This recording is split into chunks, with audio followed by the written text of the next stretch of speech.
What up, what up, what up, what up? This is your girl Syrah. Bienvenue sur ma chaîne YouTube ou mon podcast si vous écoutez cette vidéo en format podcast. J'espère que vous allez bien, je vais super bien, merci. Quand j'étais à Montréal, entre le 6 et le 7, donc dans la nuit du 6 au 7, j'étais chez moi en train de discuter avec ma maman. Une chose que vous devez savoir, c'est que si je parle plus de 20 minutes avec ma mère, ça va se finir en dispute. Genre, on ne peut pas avoir une conversation normale, tranquille, parce que ma mère, même si on s'aime beaucoup et qu'on se ressemble énormément sur plusieurs points, malheureusement, on a toujours une relation ultra dysfonctionnelle. Donc, si on parle dans une conversation qui dure plus de 20 minutes, je sais que every single time without fail, ça va finir en dispute. Et c'est ce qui s'est passé dans la nuit du 6 au 7. Donc, il était tard le soir, il était peut-être 23h, 23h30, on discutait. Le 7, c'est mon anniversaire. Keep that in mind. On discutait et on est arrivé sur un sujet sur lequel on se dispute constamment, c'est-à-dire ma photo de profil. Si vous allez sur Linktree, ma photo de profil, c'est ça. Si vous allez sur WhatsApp, ma photo de profil, c'est ça. Sur Google, ma photo de profil, c'est ça. Et depuis des années, ma mère, cette photo de profil la dérange. Et au-delà même de la déranger, ça dérange plusieurs tantes dans ma famille. On m'a déjà dit à plusieurs reprises de changer ma photo de profil parce qu'on est des femmes musulmanes. On ne devrait pas montrer notre corps. On ne devrait pas s'exposer comme ça et tout à la vue de tout le monde. Donc ça fait plusieurs fois, plusieurs années que ma mère me demande de changer cette photo de profil que je refuse absolument parce qu'à the end of the day, the picture eats. Ça, je vais dire, il y a une raison pour laquelle c'est autant présent sur mes différents profils, parce que the picture eats, body tea. En plus, j'ai pris la photo de façon spontanée, j'étais en vacances au Portugal, c'était pas du tout préparé, j'avais un haut, et je marchais comme ça au Portugal. Quand ma pote m'a vu, elle m'a dit « Wow, ton t-shirt match le mur, attends, je te prends en photo, boum, boum, boum, voilà. Perfection. » Donc, ce soir-là, on parlait de ça et elle me disait que Syrah, c'est pas bien parce que, en fait, les gens parlent de toi. Et il y a une expression en soninké qu'elle me dit souvent, Rakendo Yarumanya, genre la bouche et les yeux sont mauvais. Les gens, quand ils te voient ta photo de profil, tu es belle, certes, mais juste le fait que les gens ils voient ta photo de profil, qu'ils parlent en bien ou en mal, c'est pas bien. Genre, ça va t'apporter malheur. Donc, on a cette conversation, on rentre dans le 7 janvier, mon anniversaire. Il est 1h du matin, on est en train de se disputer full-on sur ce sujet-là. Et moi, ça ne m'intéresse pas. Je n'ai aucune intention de changer ma photo de profil. Je continue ma vie. C'est mon anniversaire. Après, j'ai commencé genre dans un sale mood. Mais je ne vais pas changer ma photo de profil parce que j'aime ma photo de profil. J'ai d'autres photos de moi d'Aït, mais je pense que d'un côté, je ne veux pas changer ma photo de profil justement to make a point, pour montrer que à la fin de la journée, je fais ce que je veux. C'est mon corps, ce sont mes profils, je mets ce que je veux. Je vous dis ça pour une raison très spécifique. Donc, je continue mes vacances et tout, je rentre chez moi. Quand je rentre chez moi, je discutais avec une collègue et tout, nanana, on parlait de tout et de rien. Elle m'a dit, ouais, moi, dans ma famille, mon beau-frère, genre le mari de ma sœur, est ultra riche. Ils sont ultra riches, genre, ils se payent des bêtes de vacances, ils font plein de trucs hyper cool parce qu'ils ont l'argent, tu vois. Elle me dit, ouais, Syrah, ce que mon beau-frère, il m'a dit, le secret de la réussite, c'est de ne jamais rien dire de tes projets, de partager quoi que ce soit avec tes potos, tu vois. Parce que le regard et la parole des gens portent malheur. Je dis, OK, c'est la deuxième personne en moins de 2 semaines qui me parle de la bouche et les yeux portent malheur. OK, d'accord, whatever. Elle a à peu près le même âge que ma mère. Je me dis, bon, je savais pas que les Blancs aussi pensaient comme ça, mais whatever. C'est sûrement un truc d'une génération. Parce qu'en vrai, je vous le dis sincèrement, dans la vraie vie, la seule personne que j'ai entendu dire ça, genre c'est ma mère, tu vois, qu'il faut faire attention à ce que tu fais, ce que tu dis, parce que la bouche et les yeux portent malheur. Donc, je continue encore une fois ma vie. Je vous jure, 2 ou 3 jours après, j'étais en train de discuter avec une amie et on parlait de tout et de rien. Je lui racontais le fait que j'ai une entrevue parce que j'ai postulé à un poste. Tout le monde sait que je veux ce poste. Depuis que j'ai vu le poste à l'interne, parce que c'était un poste dans mon travail, je me suis dit, c'est fait pour moi, je vais postuler. S'ils ne me prennent pas, c'est des gros racistes, tu vois. Donc, je parlais de ça, j'étais un peu nerveuse, mais j'avais confiance en moi, je lui disais ça. Elle me dit, ouais, moi, pour ce genre de choses, je partage pas, tu vois, genre, s'il y a un poste que je veux vraiment et que je veux tout donner, je le fais, genre, en privé et tout. Après, si je l'ai, je viens, je raconte l'histoire. Elle n'a pas dit que les yeux et la bouche portaient malheur, mais ça faisait écho à ce que je venais d'entendre, tu vois, genre. Et je me disais, mais attends, il y a quelque chose, there's something I'm clearly not understanding here, parce que je pensais à la base que c'était un truc de West africain, une superstition ouest africaine. Là, j'entends un blanc me raconter, je dis, ok, c'est peut-être un truc d'âge. Et là, je vois une copine qui a le même âge que moi qui me parle de ça. Et en fait, cette croyance est tellement loin de moi, comment je vis ma vie, que j'étais vraiment perplexe. Je me dis, mais attends, donc il y a des gens out there qui pensent vraiment ça dans la vraie vie, c'est pas juste ma mère. Parce que bien sûr, j'ai déjà entendu sur Internet, you gotta move in silence, nanana, nanana, just pop up with an award, pop up with your husband, pop up with this and that, pop up with your successes. Et puis après, tu raconteras l'histoire après, tu vois, comme ça, les gens, je sais pas, comme ça, les gens, ils te portent pas mauvais œil. J'avais déjà entendu ça sur Internet. Mais dans la vraie vie, moi personnellement, à part ma mère, never heard of that. Never heard of that. Un jour, je me rappelle, il y a une pote qui m'a dit, Syrah, tu manques de empathie cognitive. Et ça me fait rire à chaque fois, je n'oublierai jamais parce que she really clocked my tea. Parce que c'est tellement vrai. It's so true.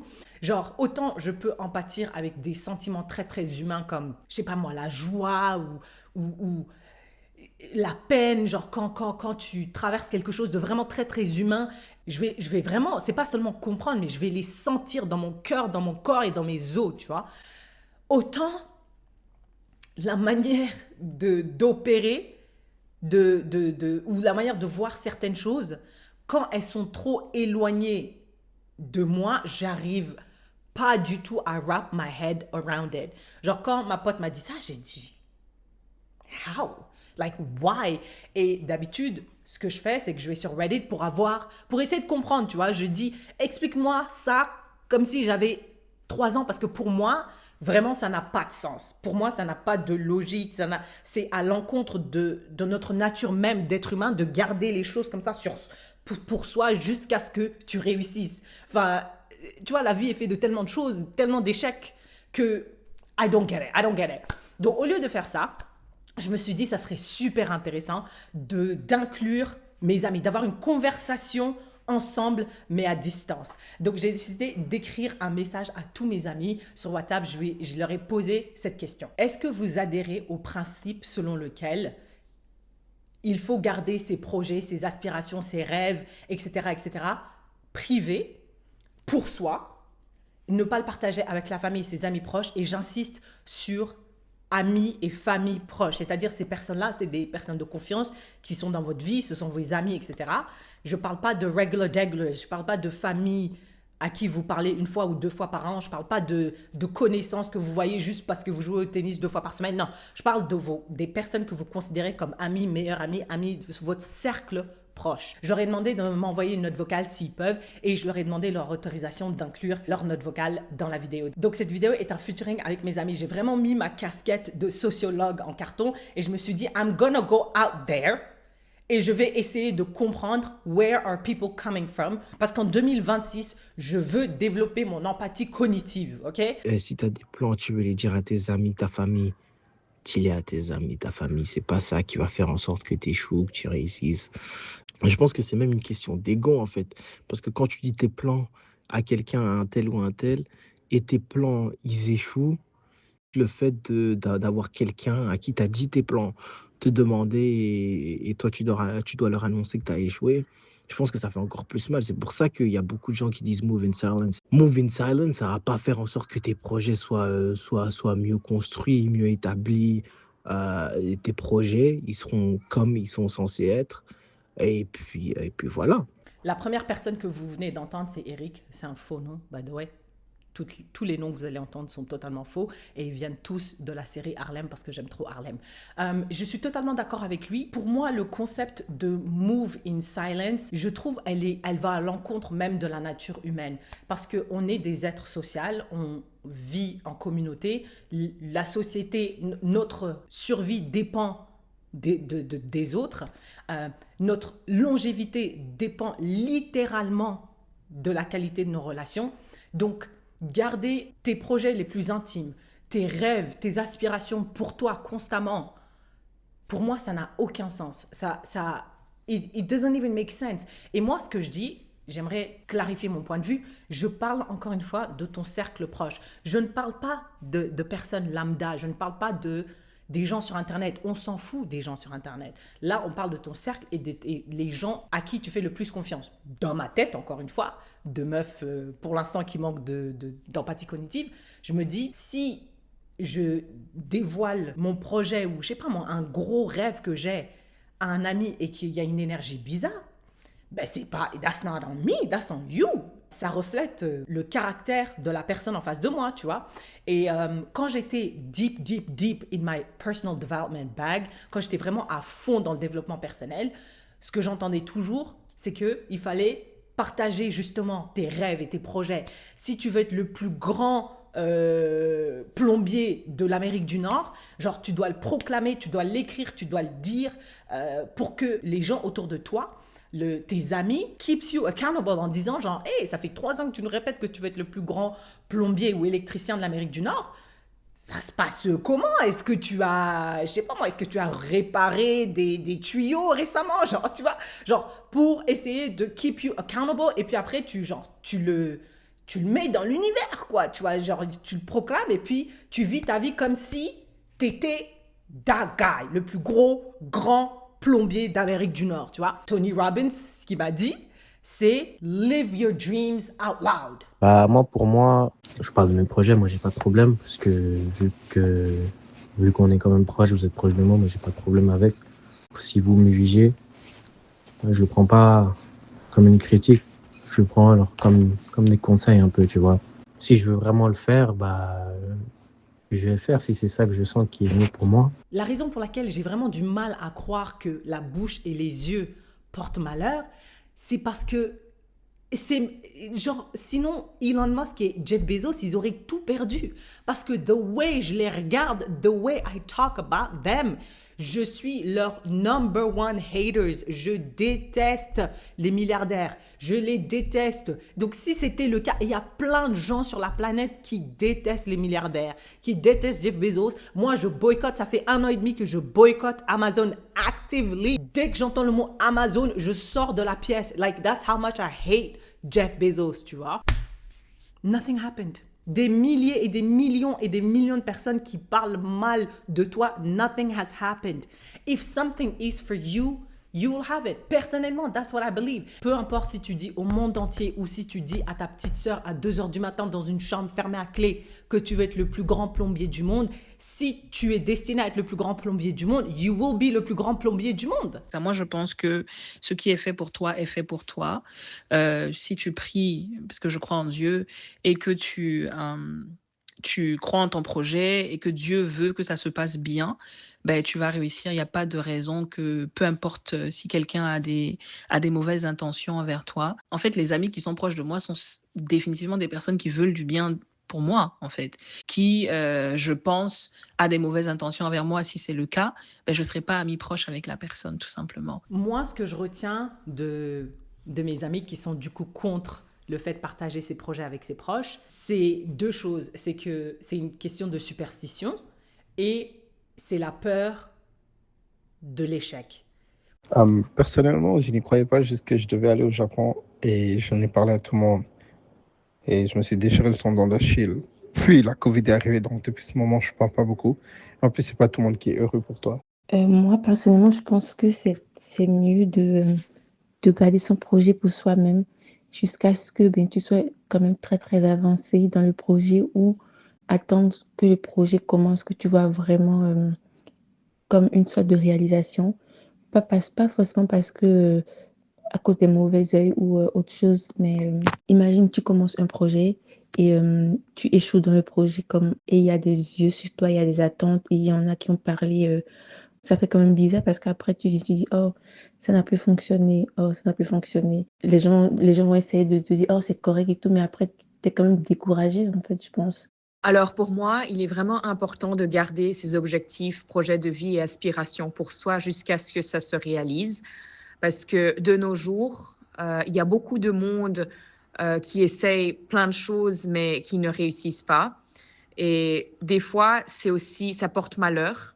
Donc, il est toujours important de vraiment se concentrer et essayer d'aboutir à nos objectifs. Et puis après, de dire et de partager avec nos proches, nos amis, etc.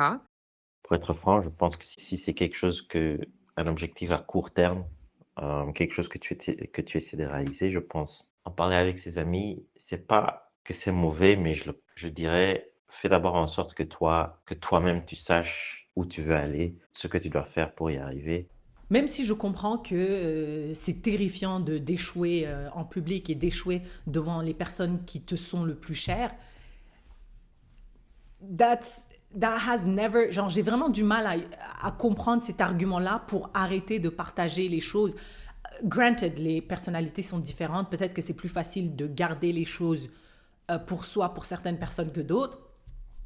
Mais j'ai jamais vu un ami échouer à quelque chose et de me dire « Waouh, quel gros bolos !» Tu vois, je trouve ça même inspirant d'échouer en public, en fait. C'est tellement courageux, c'est tellement courageux de voir quelqu'un travailler, aller genre tout donner pour réaliser ses rêves, même s'il échoue.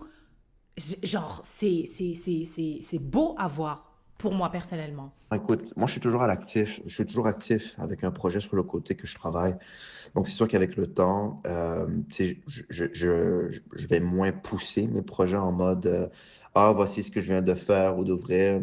La réalité avec les projets, c'est que tu sais, ça prend du temps. Ça prend du temps quand tu n'investis pas une somme immense. Souvent, selon moi, ça ne vaut pas la peine d'en parler tant que tu n'as pas de trafic. Pour moi, c'est ça l'important. C'est d'obtenir du trafic et après peut-être d'aller public dans ses propres réseaux sociaux et de pousser la chose parce que c'est signe que, bon, il y aura vraiment du succès. Mais tant aussi longtemps que ce signe n'arrive pas, je pense que personnellement, je préfère ne pas faire la promotion de mes projets. Je vais en parler à quelques personnes dans mon cercle social pour avoir du feedback, ce que je pense est super important. Parce que t'as beau construire ce que tu veux, si tu restes dans ton petit univers, puis tu prends pas de feedback de d'autres perspectives, tu vas jamais sortir de ta petite bulle que tu t'es créée toi-même. Je préfère garder ça le plus proche de mon cercle privé possible, donc les amis proches, la famille. Déjà parce que je pense que je préfère garder ma vie privée le plus possible. J'aime pas quand les gens connaissent ma vie. Pour limiter aussi la jalousie, je dirais. Je pense que la jalousie, le mauvais œil, ça j'y crois quand même. Donc pour limiter ça le plus possible. Et aussi parce que tu sais jamais, tant que je sais pas que si le plan en vrai ou mes objectifs vont se réaliser, je préfère ne pas les dévoiler au grand jour. Tu sais, après, tu as l'air d'un mec qui parle pour rien faire et tout, tu vois.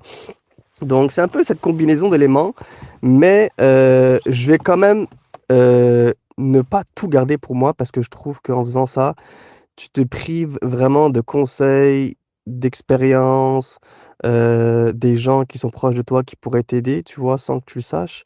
Donc c'est vraiment un peu bête de tomber à côté de ça, tu vois. La première personne que vous venez d'entendre, c'était mon pote Michael. Et Michael, franchement, je l'adore et il m'inspire beaucoup parce que c'est un gars, c'est un vrai entrepreneur. Le mec, il a plusieurs projets et tout. Il a des projets qui ont fonctionné, d'autres qui ont un peu moins fonctionné. Mais il est toujours out there, genre, il n'a pas peur de nous dire que ce projet-là n'a pas marché, j'ai dû mettre de côté, j'ai mis beaucoup d'argent là-dedans et ça ne m'a pas rapporté autant et tout. Il a vraiment jamais lâché le morceau, tu vois. Il est toujours en train de faire un truc pour essayer d'assouvir son désir entrepreneurial ou essayer d'atteindre ses objectifs, tu vois. Et moi, pour moi, c'est quelqu'un qui me fait rêver, qui me vend du rêve pour de vrai, tu vois. Et les deux ont mentionné une chose très, très importante, c'est que quand tu partages tes idées et tes projets avec les gens, genre, tu as tellement de feedback, tu as tellement de valuable conseils, juste en confrontant l'idée à quelqu'un d'autre. Parfois, on est dans notre bulle et tout, on pense à un truc, on idéalise même le truc, etc. Genre, l'extérioriser, le confronter à un cerveau totalement différent, tu en apprends tellement. Un gros projet que moi j'ai, c'est d'aller vivre dans un pays hispanophone pour apprendre l'espagnol. Je veux être vraiment fluent en espagnol. Et la raison pour laquelle je veux aller vivre dans un pays hispanophone et pas forcément apprendre l'espagnol sur Duolingo, même si je l'ai fait, c'est parce que moi, je regarde comment j'ai appris l'anglais. L'anglais avant, Et mes amis ici peuvent même en attester, j'étais nulle, 0 sur 10 en anglais. Après, je suis allée vivre en 2011, vivre. J'ai passé 2 mois l'été à New York et mon progrès en anglais était phénoménal. Vraiment, genre c'était... Je suis passée d'une moyenne à peut-être 10 ou 11 à 17. Donc, je me suis dit, j'avais 17 ans à l'époque, j'étais jeune et mon cerveau était malléable. Donc, c'était plus facile d'apprendre une langue. Maintenant, j'ai plus de 30 ans. Donc, il me faut au moins une année dans un pays en immersion totale pour essayer de sortir là avec un niveau très solide, tu vois. Donc, au début, à la base, j'hésitais entre 2 pays, le Mexique et l'Espagne. Je tendais vers l'Espagne parce que je me suis dit, c'est en Europe, j'ai jamais vécu en Europe. Et en plus, c'est à côté de la France et de la Belgique. Donc, tous les week-ends ou un week-end sur 2, je peux aller sur Paris, sur Bruxelles, traîner avec mes potos européens. Comme ça, je vais développer ce lien un peu plus parce qu'en ce moment, je les vois une fois par an ou une fois tous les 2 ans ou quand quelqu'un se marie, tu vois. Donc, je parle à ma pote parisienne, je dis... poto, voilà, c'est ça l'idée et tout, je tends plutôt vers l'Espagne. Elle m'a dit, franchement, Syrah, je vais être honnête avec toi, si tu considères l'Espagne principalement parce que tu vas être proche de nous, je vais te le dire tout de suite, this is not the reality. Genre, on se voit pas tous les week-ends. La dernière fois que j'ai vu certains de mes potes, c'était quand tu étais là et on vit dans le même arrondissement. Oh, we don't hang out as much as you think. Quand tu viens en vacances, c'est amusant, c'est le fun, mais that's not reality. Donc, si c'est la seule vraie raison pour l'Espagne, which it was, parce que l'Espagne, c'était beaucoup plus cher. En plus, tout le monde te dit, si tu apprends l'espagnol, n'apprends pas l'espagnol de l'Espagne parce que leur accent est pété. Apprends l'espagnol de partout sauf l'Espagne. Mais je considérais l'Espagne parce que j'allais être proche d'eux. Elle m'a dit, I'm going to be honest with you 100%. If that's the reason, if that's one of the main reasons, reconsider. J'ai dit, OK, merci, franchement, merci beaucoup. Et en partageant ça avec elle, j'ai changé mes plans. Maintenant, je ne veux plus aller vivre en Espagne, je veux aller vivre au Mexique. C'est beaucoup moins d'argent que je dois économiser du coup pour aller vivre là-bas 1 an. Et en plus, c'est plus proche du Canada, c'est en Amérique du Nord. Donc, je peux aller voir ma famille pour Noël, whatever, pour les vacances et tout. Donc, je ne serai pas trop loin, tu vois. Et j'aurais... How would I ever gotten that information si je lui avais pas parlé? Bon, moi, je dirais oui, mais pas par crainte de jalousie de la part de mes proches. Donc, c'est pas que je crains vraiment qu'ils ne sabotent les projets, c'est juste que je pense qu'il y a des gens dans leur nature qui sont plus positifs, optimistes, et il y a d'autres personnes qui sont plus comme pessimistes et qui vont voir le risque et le danger partout. Je pense qu'on est entouré d'énergie. Moi, je crois beaucoup au fait qu'on dégage l'énergie ou qu'on absorbe l'énergie aussi des autres. Et des fois, je sens personnellement que je peux être dans des endroits où il y a l'énergie qui est l'autre, qui est négative, et puis je l'absorbe, et puis voilà, j'aime pas. Faut pas être paranoïaque et penser que nos proches nous veulent du mal, mais c'est plus quels sont les caractères des gens et quelles sont les personnes qui sont plus encourageantes versus celles qui sont plus décourageantes. Il faut aussi se connaître. Si on est une personne qui se laisse facilement influencer aussi, bon, c'est ça. Mais si on est une personne qui est capable de mettre une barrière et juste écouter sans intérioriser tout ça aussi, bon, pourquoi pas? Peut-être qu'on peut en parler, peut-être que, voilà, ça peut nous aider. Je dois vous avouer qu'à this point, je n'ai pas été convaincue par les arguments de ceux qui étaient contre. Jusqu'à présent, je me dis, ceux qui sont pour le fait de partager ces projets, on a des arguments solides on our side.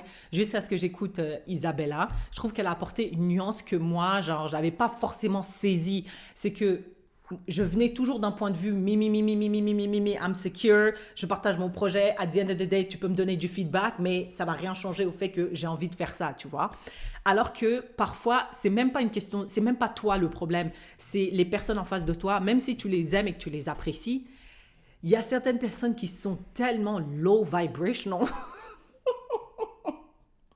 Il y a des gens qui ont une énergie tellement low que ils vont inconsciemment ou consciemment projeter tellement de choses sur toi, tu vois, genre leur peur, leur frustration, leur propre échec, tu vois. Donc, I get it. I get. Si ça arrive, si tu as des low vibrational energy autour de toi, I get it why you would be like, c'est pas que je veux pas t'en parler, mais c'est parce que t'es trop nul en fait. Et c'est ce qu'une autre pote Camille m'a dit. Elle m'a envoyé un message au lieu d'une note vocale. Elle a dit, je pense qu'une idée à ses débuts est une graine fragile. Si on l'expose trop tôt aux doutes, peur et scepticisme des autres, elle risque de ne pas germer. Souvent, l'entourage ne veut pas nous saboter méchamment, mais ils projettent leur angoisse, ce qui peut nous couper les ailes. Je choisis de parler de mes projets à mes amis proches, surtout ceux dont je connais l'état d'esprit positif et constructif. Pour le reste, ils verront d'eux-mêmes quand c'est déjà réalisé. I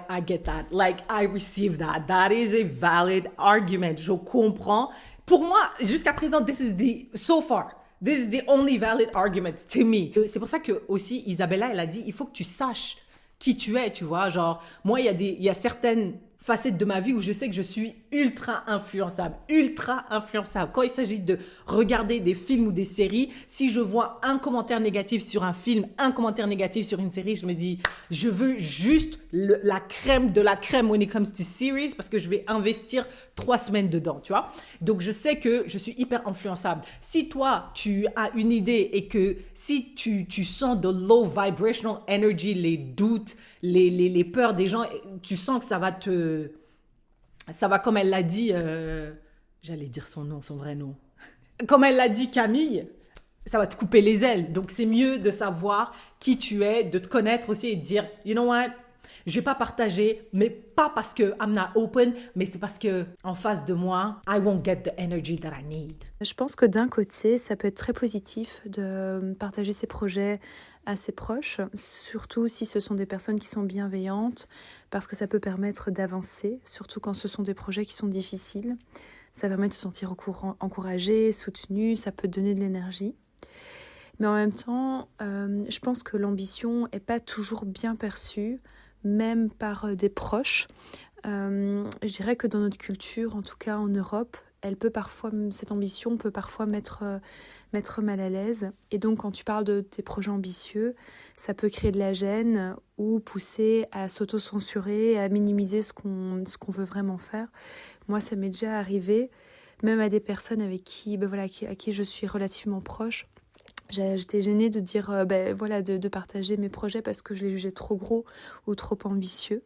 I'm not gonna lie, ma pote Patricia que vous venez d'entendre, elle a apporté un truc, j'avais même pas, I didn't even clock that shit. En tant que plombier, si tu veux être le plus grand plombier d'Amérique du Nord et que tu vis dans une culture ou dans un pays où les plombiers sont mal vus, mais c'est impossible que tu partages tes ambitions. I get it. I get that. That is a solid point. Franchement, dans ce cas, je comprends pourquoi tu serais pas ouverte à partager tes projets parce qu'il n'y a aucune plus-value. There's nothing. Tu peux pas avoir de conseils. Tu t'exposes à l'énergie étrange des gens et au pire, tu peux être mis de côté socialement, ostracized socially parce que tu as des ambitions qui sont jugées trop ou mal vues.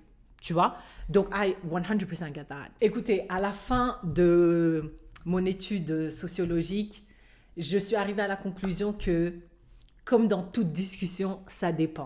Genre, c'est des sujets très, très nuancés. On est tous différents. On a tous des amis et de la famille différentes. Il n'y a pas, obviously, de bonnes ou de mauvaises réponses. Moi, j'essaie juste de comprendre. Et je pense qu'en engageant ces discussions-là avec mes amis, c'est pas que j'ai plus d'angle mort, mais clairement, I can see and receive some argument. Je suis totalement d'accord avec certaines choses, un peu moins avec d'autres, mais j'ose imaginer que mes amis et toutes les personnes qui ont participé à cette discussion me voient comme une personne safe et positive pour discuter, partager ou juste être un sounding board pour leurs projets, leurs rêves, leurs ambitions, peu importe, parce que moi, I know for a fact vous êtes ces personnes-là pour moi. Merci à tous mes amis d'avoir participé. Merci pour vos messages, vos notes vocales. Je vous aime fort et j'ai hâte de vous voir pour continuer la discussion en personne. Et vous, dites-moi ce que vous avez pensé. Est-ce que vous étiez plus d'accord avec moi ou est-ce qu'il y a certaines personnes qui ont dit des points hyper valides que peut-être moi, j'ai pas compris, j'ai pas élaboré là-dessus. On peut continuer la discussion dans les commentaires. And I guess I'll see you in the next one.